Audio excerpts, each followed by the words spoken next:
जी, अस्सलाम वालेकुम। एक नया दिन, एक नया झगड़ा। आप सबने अब तक देख ही लिया होगा कि तहरीक लब्बैक दोबारा सड़कों पर है। दोबारा से वो पाकिस्तान के मुख्तलिफ शहर जो हैं, उनको जाम करने की कोशिश कर रहे हैं और अपनी ताकत का मुज़ाहिरा कर रहे हैं। क्या ऐसा पहली दफ़ा हुआ है? यकीनन नहीं, वो इससे पहले भी इसी किस्म के मुज़ाहरे कर चुके हैं, इसी किस्म की शिद्दत पसंदी का मुज़ाहरा कर चुके हैं। सवाल ये है कि ऐसा बार-बार क्यों होता है? मैं इस डिटेल में नहीं जाऊँगा कि तहरीक-ए-लब्बैक क्या है और वो इससे पहले क्या करते रहे हैं, क्योंकि आप सब इसको जानते हैं। लेकिन सवाल ये है कि एक रियासत जो हमें बार-बार ये बताया जाता है कि इस्लाम के नाम पर कायम हुई थी और मज़हब जो है वो रियासत के लिए एक बाइंडिंग फ़ोर्स है, वहाँ पर मज़हब जो है उसमें शिद्दत पसंदी का एलिमेंट क्यों आया और उसमें मज़हब डिवाइसिव फ़ोर्स क्यों बन गया है लोगों को करीब लाने की बजाय?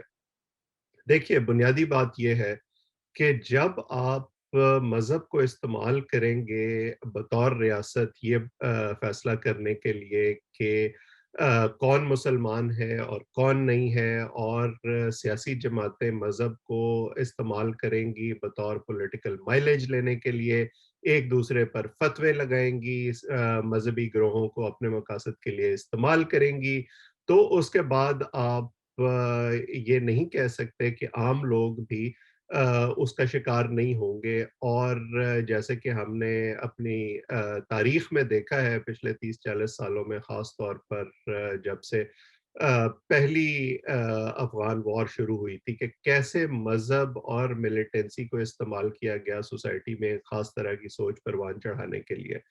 एक वक़्त था कि उसको हम ये समझते थे कि हम इसका मज़हब का जो ये रुख है, इसको इस्तेमाल करके खित्ते में अपनी एक तरह से इन्फ्लुएंस बढ़ा सकते हैं। दूसरा हमारा ये ख़्याल था कि हम मज़हब को इस्तेमाल करते हुए अपनी सोसाइटी को यकजा रख सकते हैं। ये दोनों जो मंसूबे थे वो पूरे नहीं हुए। हमने देखा कि अफ़गानिस्तान में जो हमारी पॉलिसी रही, उसने बिलाखिर पाकिस्तान को ही नुकसान पहुँचाया। हमने ये देखा कि फ़िरका वाराना ग्रोहों को सियासी मकासद के लिए इस्तेमाल करने की जो कोशिश पाकिस्तान के अंदर हुई, उसकी वजह से भी पाकिस्तान को नुकसान पहुँचा। पाकिस्तान के अंदर जो फ़ॉल्ट लाइन्स हैं वो क्रिएट हुई, और अब जो ताज़ा मुज़ाहिरा हम देख रहे हैं, ये भी उसी की एक शक्ल है।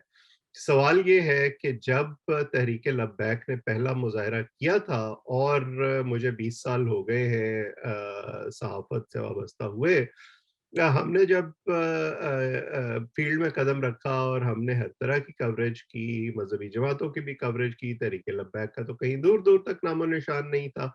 तो इस किस्म के गिरोह कहाँ से एकदम इमर्ज हो जाते हैं और फिर इतने ताकतवर हो जाते हैं कि स्टेट को उनके सामने सरेंडर करना पड़ता है। जब तहरीके लब्बैक ने पहला धरना किया, और उसके बाद जो है मुस्लिम लीग नून की हुकूमत ने कहा जाता है कि फौज को इनवाइट किया, कोई कहता है कि धरना फौज के कहने पर हुआ। लेकिन उस वक़्त की हकीकत क्या थी? हमने देखा कि वॉल टू वॉल कवरेज मिली उस धरने को, हमने देखा कि बाकायदा इंस्टिगेशन होती रही मेन स्ट्रीम मीडिया के थ्रू, हमने देखा कि जिस तरह उसको कंटेन करना चाहिए था वो नहीं किया गया। हमने देखा कि उस वक़्त की ऑपोज़िशन यानी कि इमरान खान ने एक बयान दागा कि जी हमारे तो अपने लोग ये चाहते हैं कि वो धरने में जाएँ, यानी उन्होंने भी उससे पॉलिटिकल माइलेज लेने की कोशिश की। तो जब आपने उनको हज़ार-हज़ार रुपए के चेक बाँटे और आपने कहा कि ये हमारे अपने लोग हैं, तो वो एक तरह से एनकरेज हुए कि हम स्टेट को सरेंडर कर सकते हैं और स्टेट के जो ताकतवर तरीन इदारे हैं, उनको भी घुटने टेकने पर मजबूर कर सकते हैं। और उसके बाद इसी का दूसरा मुज़ाहिरा हमने देखा जब इमरान खान के खुद हुकूमत में थे, तहरीक-ए-लब्बैक ने दोबारा मुज़ाहिरा किया, और उस वक़्त जो जो हुआ वो सबने देखा। उसी तरह से लाठियाँ चलीं, उसी तरह से मारा-मारी हुई, उसी तरह से अवाम के लिए परेशानी का सबब बना, लॉ एंड ऑर्डर की सिचुएशन पैदा हुई, लेकिन उसमें से निकला क्या? अगेन स्टेट ने अपना रोल प्ले करने की बजाय दोबारा से उनके सामने घुटने टेके और उनके साथ बज़ाहिर एक मुआहदा कर लिया कि जी हम आपके मुतालबात मान लेंगे, आप हमें कुछ वक़्त दें। अब किसका ये ख़्याल था कि वो अगर आप मुआहदे में जो शराइत तय की गई हैं, अगर आप उन पर अमल नहीं भी करेंगे, तो तहरीक लब्बैक वाले चुप करके घर बैठ जाएँगे और आपको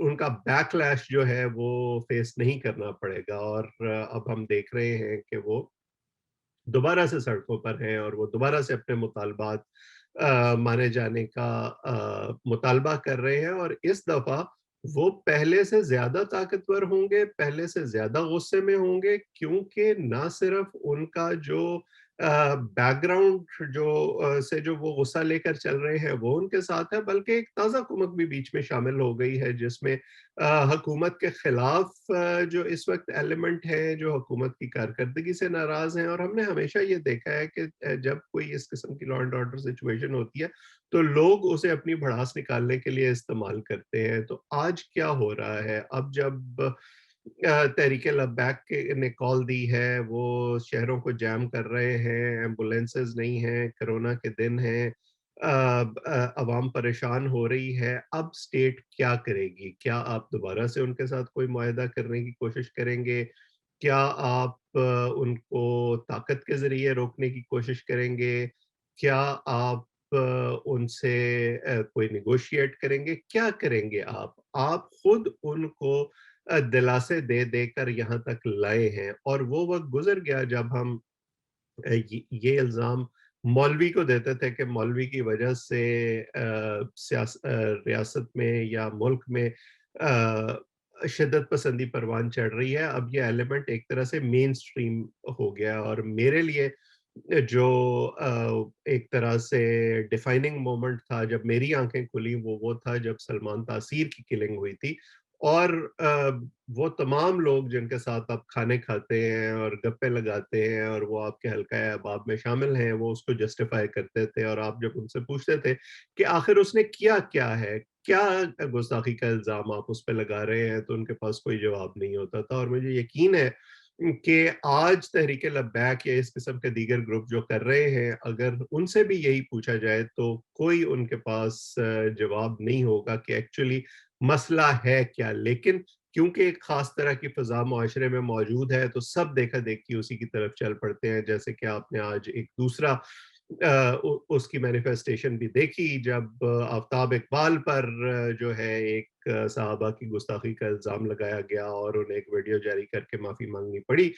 अब आफ़ताब इकबाल तो एक तरह से एक इन्फ्लुएंसर हैं, एक मीडिया पर्सनैलिटी हैं, प्रिविलेज्ड क्लासेस से ताल्लुक़ रखते हैं, लेकिन अगर उनकी जगह कोई ऐसा शख्स होता जो गरीब होता, जिसकी कोई सुनवाई ना होती, तो उसकी बात कौन सुनता और उसका मुक़द्दर क्या होता, ये मेरा ख़्याल में इसके लिए कोई ज़्यादा अरकरेज़ी की ज़रूरत नहीं है।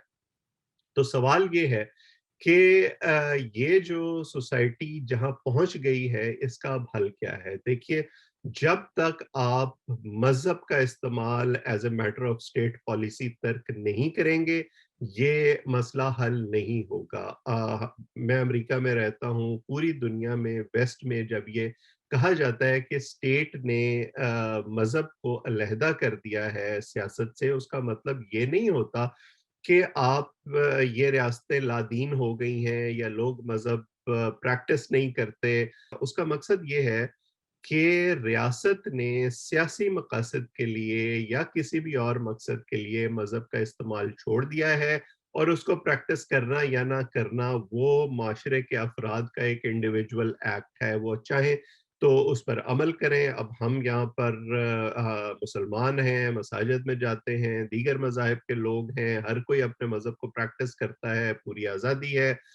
जब तक आपने कोई कानून नहीं तोड़ा और अगेन अगर तोड़ा भी है, तो आपकी को कानून के मुताबिक ट्राई किया जाएगा और जो भी अदालतों का फैसला होगा वो माना जाएगा। हमारे जो ग्रुप्स हैं वो इतने ताकतवर हो चुके हैं कि वो अदालतों का फैसला मानने के लिए भी तैयार नहीं है। सो जब तक रियासत ये फैसला नहीं करती, اور اس قسم کے واقعات پر دوسری طرف دیکھتی رہے گی اپنا، اور یہ سمجھتی رہے گی کہ یہ لوگ ہمارے ایسٹس ہیں جن کو ہم کبھی بھی استعمال کر سکتے ہیں، یہ مسئلہ حل نہیں ہوگا۔ آپ کا بہت شکریہ۔